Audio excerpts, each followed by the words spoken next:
358 pagine in 3 giorni. In questo lasso di tempo ho studiato un libro intero universitario e ho dato l'esame al primo appello della sessione estiva. Ciao a tutti ragazzi, sono Marco Lecchi, sono uno studente al primo anno di Marketing Management all'Università Bocconi di Milano. Questo non è un metodo che utilizzo per tutti gli esami, perché altrimenti arriverei alla fine del mio percorso universitario senza aver appreso nulla, ed è importante invece far sedimentare i concetti e farli entrare nella memoria a lungo termine. Per fare ciò serve, indovinate un po', tempo. Voglio parlarvi della mia esperienza e rendere chiaro che non è un metodo che utilizzo sempre, ma l'ho utilizzato in via di emergenza perché ho avuto un sacco di progetti con YouTube prima della sessione estiva e quindi mi sono ritrovato con l'acqua alla gola e a studiare tutto all'ultimo. Però mettiamo in chiaro che non è proficuo studiare così ed è importante studiare in itinere perché vi permette di sedimentare i concetti e soprattutto di arrivare all'esame sicuri di voi stessi e delle vostre conoscenze. Detto questo, possiamo iniziare.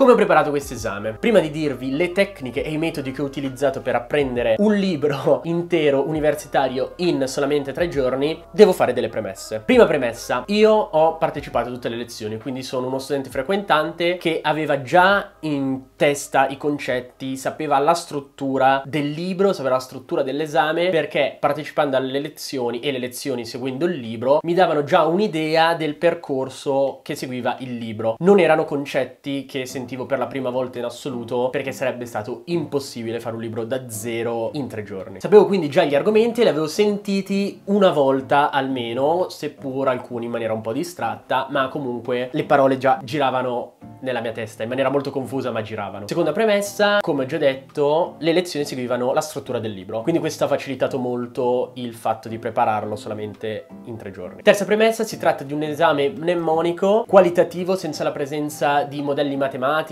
formule, quindi non è stato necessario dovermi mettere a fare esercizio. Quello che dovevo fare era solamente studiare i concetti, impararli a memoria, chiaramente comprendendoli e avendo la capacità applicativa, ma non richiedeva l'apprendimento tramite esercizi. Ultima premessa, avevo le slide a disposizione, quindi mi hanno agevolato il ripasso, mi hanno permesso di capire, come ho detto, la struttura di quello che andavo a studiare e di dare una lettura veloce prima di studiare il libro per capire la struttura e una lettura successiva per fare un ripasso di quello che avevo studiato nel libro. Fatte queste premesse possiamo finalmente passare a come ho fatto a preparare questo libro in solamente 3 giorni. Prima tecnica, ovviamente immancabile, tecnica del pomodoro. Ci ho dedicato un video intero su come funziona la tecnica del pomodoro e di come la uso io e di tutti i trucchetti per farla fruttare al meglio. Cliccando là qui sopra potete andare a vederlo. Devo dire che è stata fondamentale per studiare questo libro perché ho praticamente passato una giornata intera a fare pomodori. Non li ho contati, ma penso di essere tranquillamente arrivato a una ventina di pomodori, il che significa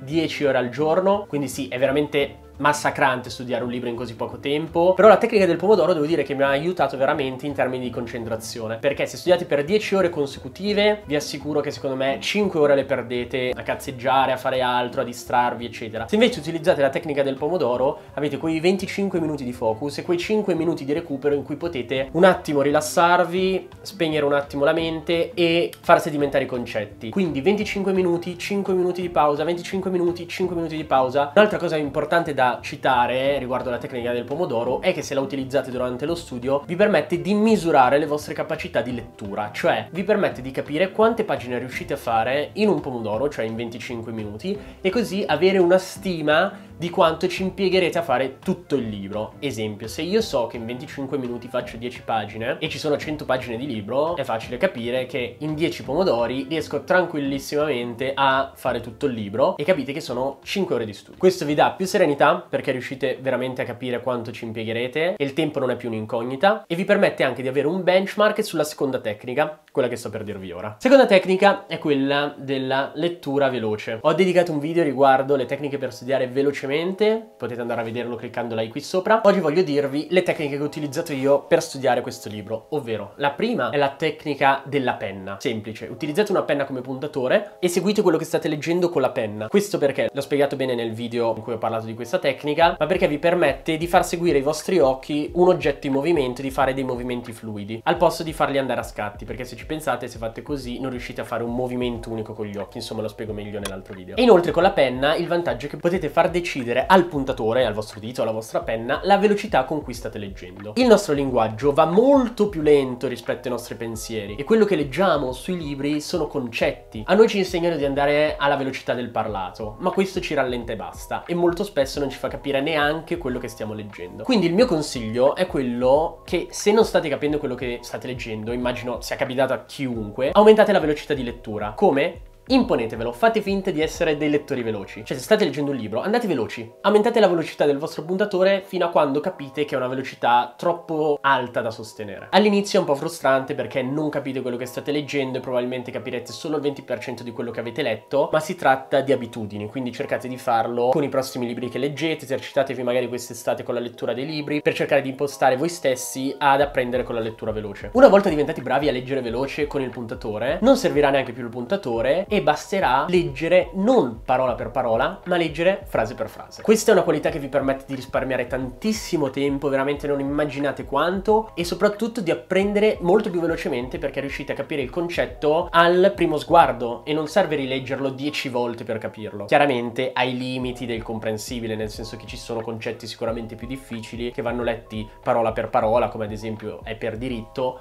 mentre alcuni più semplici vi basterà dare una lettura veloce. Quindi il secondo consiglio della lettura veloce è quello di imparare a leggere frase per frase. Scorrete velocemente di riga in riga e cercate di apprendere i concetti fondamentali delle singole frasi, in modo tale che il vostro cervello si concentrerà sugli aspetti più importanti e tralascerà tutte le frasi inutili che sono ridondanti e ripetitive. E inoltre vi fa risparmiare ovviamente un sacco di tempo. Detto così non è facile, è difficile anche comunicarlo in un video. Provateci e ditemi cosa ne pensate, se siete riusciti a farlo, e in caso scrivetemi su Instagram, di cui vi lascio il link in descrizione, così vi posso fare degli audio in cui vi spiego più nel dettaglio e vi dico in cosa sbagliate, magari se mi dite cosa state facendo. Terza tecnica, nulla di nuovo, sottolineare i concetti chiave. Non vi dico niente di nuovo, utilizzare l'evidenziatore per sottolineare i concetti chiave serve, uno, per avere un contatto materiale con quello che state studiando e la memoria si attiva il doppio rispetto che leggere le cose a schermo, questo è scientificamente provato, e vi permette di recuperare velocemente i concetti quando andate a rileggere la pagina. E questo mi porta alla terza tecnica, ovvero il coding. Cioè, nel momento in cui avete sottolineato i concetti chiave, cercate di racchiuderli all'interno di argomenti. Cioè, sto sottolineando una pagina, accanto scrivo il concetto di quella pagina in 1, 2, 3 parole massimo. Questo perché ci permette di attivare nel nostro cervello la fase di rielaborazione, quindi capire se veramente quel concetto è entrato nella nostra testa e se ha capito il nostro cervello come categorizzarlo, e inoltre ci permette poi di ripassare. Dopo che ho terminato la lettura veloce, la sottolineatura di un paragrafo, utilizzavo il coding che mi ero scritto accanto alle pagine per poter schematizzare il singolo paragrafo all'interno del mio quaderno. Questo mi permetteva di riattivare ulteriormente la rielaborazione e capire non solo il singolo concetto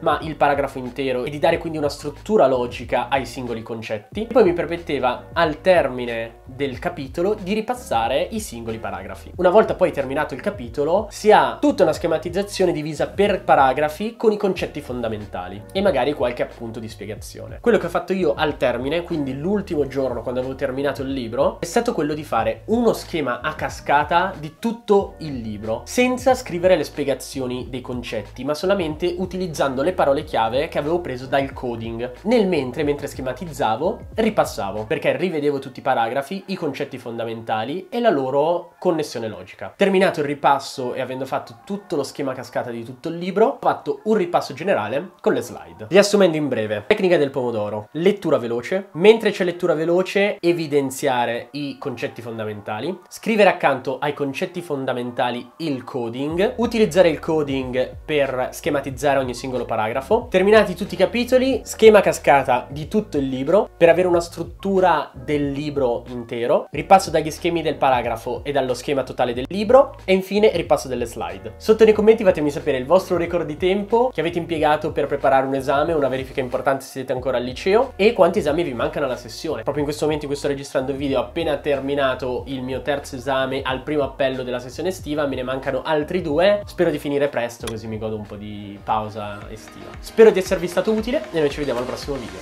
Ciao a tutti!